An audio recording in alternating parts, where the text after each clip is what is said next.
Hey, what's up guys, Lanier here, and I want to talk about how dope this little camera right here is. I took it with me to like this Christmas light show last night, and it did a great job. And I just wanted to show you some of the footage and at the same time tell you the settings that I had for this camera. So I guess you could say this is a DJI Pocket 2 night settings video. I tried to do it here, now it's not working. Okay, so last night I googled this place that's just outside of Houston. It's called it was called the Magical Winterland or something like that. It was basically this huge like Christmas show or Christmas area where it's like a city they made out of like just Christmas lights. It's hard to explain, but as you guys can see, it's really a cool area. And I just thought it would be a great opportunity to bring my Pocket 2 with me to show you guys what it's capable of, and then also give you guys some settings that I use so you guys can get some shots like this.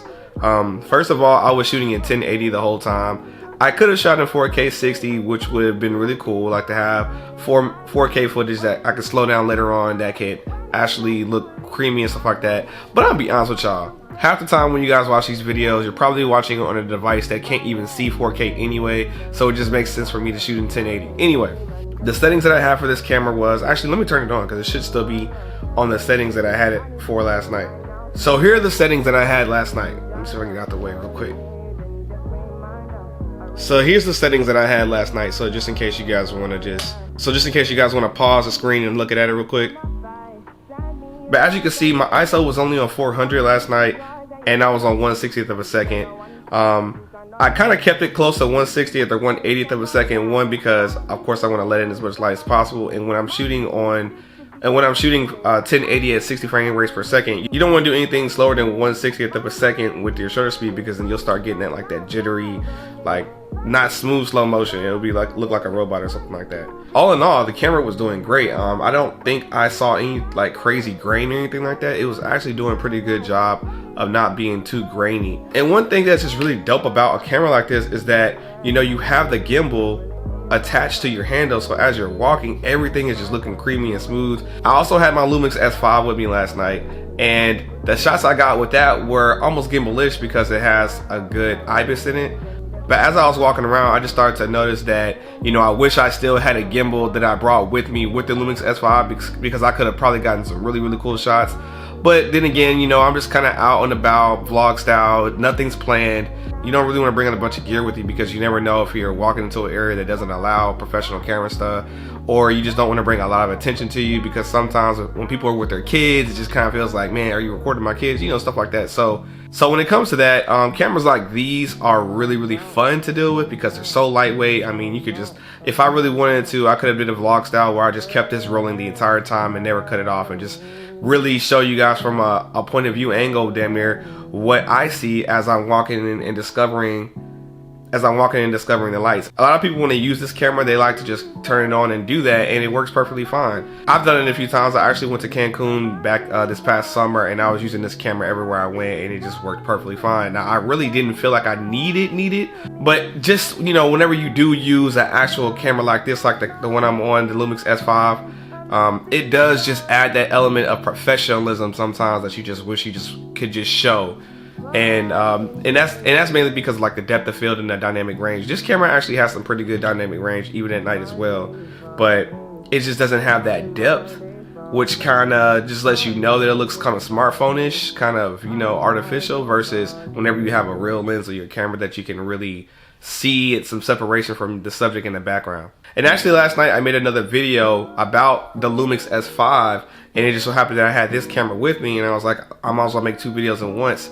And once I saw the footage that came out of this camera, I actually slid some of the footage from the Pocket camera into the footage that I did with the Lumix S5. Now, I labeled it because the other video was supposed to be all about the Lumix S5, and I didn't want to confuse people, but I think it complemented that vlog very nicely. Some people view the Pocket 2 camera as like a behind the scenes king, and I'm not gonna lie, it's just a great camera for being able to be behind the scenes, for sure.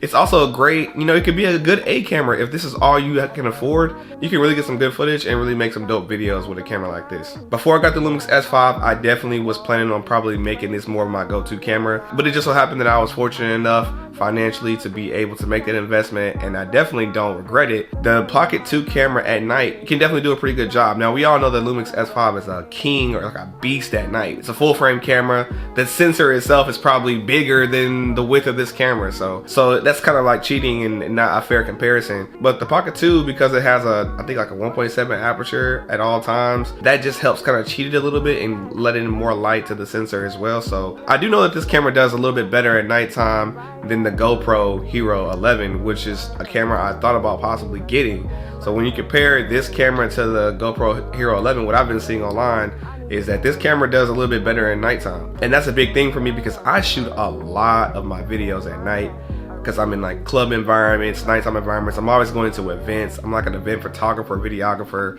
vlogger, whatever, you name it. And just nighttime is just a huge part of shooting for me. So I just didn't want to have to be limited as much as you are limited when you have a smaller sensor already with that GoPro. I just ended up getting the Pocket 2. And I know the Pocket 3 is going to be coming out pretty soon. Not exactly sure when. There's a lot of speculation online about when the Pocket 3 is going to come out and what is it actually even going to look like. I'll believe it when I see it. But until then, this is some of the settings that I used last night.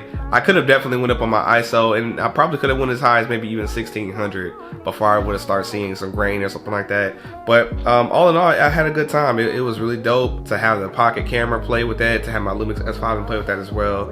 And I plan on shooting a lot more content. If you guys have any questions about the Pocket 2 or want to know more or want to see more footage from this camera, leave me a comment down below. Make sure you guys smash that like button for me because it really does help in the algorithm. My last video is going up. You know, I made a video about, is the Lumix G7 even worth it in this upcoming year, 2023? And if you guys want to see my opinion on that, definitely watch that video as well.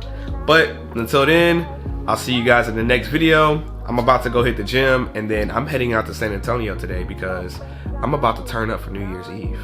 Got to turn up for New Year's Eve. See you guys later on. So really, basically, I should say I'll see you guys in San Antonio because it's gonna get lit for sure. Peace.